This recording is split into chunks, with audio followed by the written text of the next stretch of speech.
Modern science began within the first revolution, the scientific revolution, the first paradigm shift. The revolution occurred in a shift from the geocentric view of the universe, where the Earth was the center and the sun moved around the Earth, to the heliocentric view of the universe, where the sun was central and Earth was just one of the planets, the third planet from the sun. If you remember, I mentioned Aristotle's universe had crystalline spheres where the sun, the moon, the stars, the planets were all embedded in these crystalline spheres. It was very stable, very static, and everything was supposed to move like clockwork.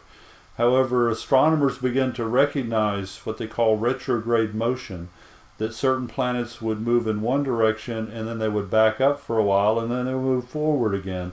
And so they had to explain that within Aristotle's universe.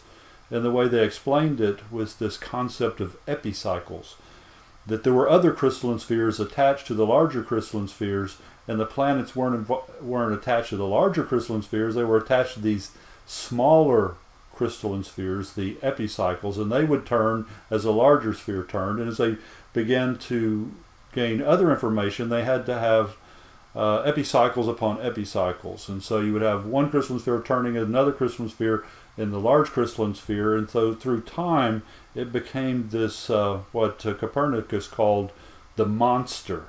I mentioned earlier the aesthetic flaw. It just did not seem right to have all these spinning epicycles upon epicycles.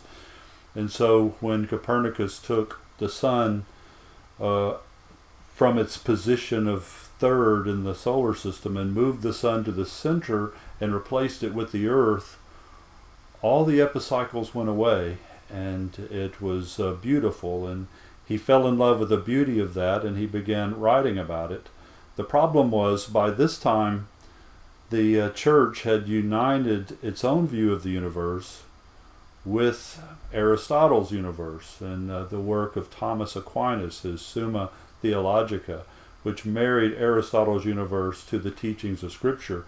Therefore, when Copernicus publishes his work, he's not only speaking against the philosophers, he's speaking against the clergymen, which could get him into trouble.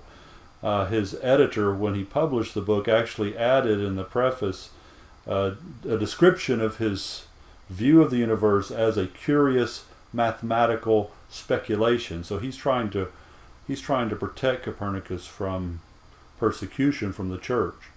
That was before the Reformation. After the Reformation, it was even more intense in terms of the restrictions of what you could say about the universe, and not attacking the Bible as much as attacking Aristotle. And so Galileo comes along and he begins to develop his telescope. He recognizes spots upon the sun, sunspots, which Aristotle taught the sun was perfect ether, therefore it would not have blemishes.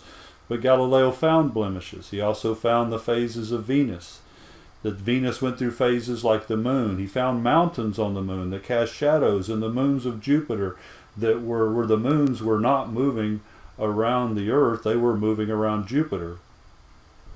All of these things and others begin to undermine Aristotle's universe and also undermine the teachings of the church. And so Galileo was arrested and he was put under house arrest for vehement suspicion of heresy because of his teachings. Of course, Galileo was called the Wrangler. He was someone who was looking for trouble.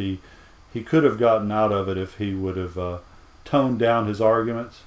For instance, in one of his works, he had discussions with the Pope, and he actually put the theories of the Pope in the mouth of one of the characters in his book, and he gave him the name Simplisticus, simple-minded.